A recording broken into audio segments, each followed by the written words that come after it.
Even with President Trump's support, the latest attempt at immigration reform went down. The so-called compromise bill was soundly defeated in the House today. Pat Poblete has the full story from our Washington bureau. GOP leadership had hoped that this bill would unite the party and address the growing divide it faces on the issue of immigration. And it did, just not in the way that party officials had hoped. 112 Republicans joined all Democrats to defeat the so-called compromise bill by a 301-121 margin. The Border Security and Immigration Reform Act received a last-minute, all-caps endorsement from President Donald Trump. He had demanded that any immigration bill meet 4 pillars, and supporters said this bill did just that. Overall, the Border Security and Immigration Reform Act of 2018 would support the administration's goals of securing the border, closing legal loopholes, moving to a system of merit-based immigration, and providing a responsible solution to DACA. But while it may have satisfied the president, it was not so popular in the House. It failed, and failed badly. Today's defeat was even worse than the 38-vote margin on an immigration bill last week.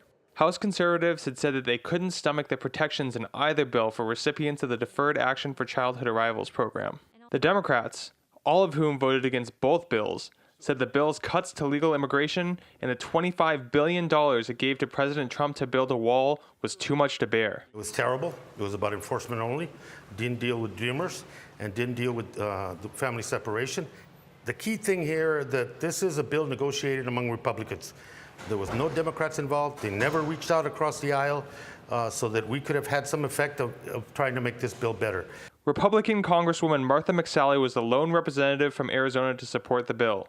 Arizona GOP representatives Paul Gosar, Andy Biggs, Debbie Lesko, and David Schweikert all joined the state's Democrats to reject the immigration plan. It was a bipartisan vote, but probably not in the way that House leaders had hoped. Grijalva had said that any path forward on immigration needs to have bipartisan consensus, and blamed House Speaker Paul Ryan for not delivering it. He has been terribly cowardly about going against the president or going against some of the more extremists in his caucus and allowing the rest of the members to have an opportunity to take a vote. Today's vote leaves the future of immigration up in the air. While President Trump has tweeted that the Congress should stop wasting its time on the issue, House Speaker Paul Ryan has said the next step for lawmakers is to take up a narrowly drawn measure which addresses family separation. In Washington, Pat Poblete, Cronkite News.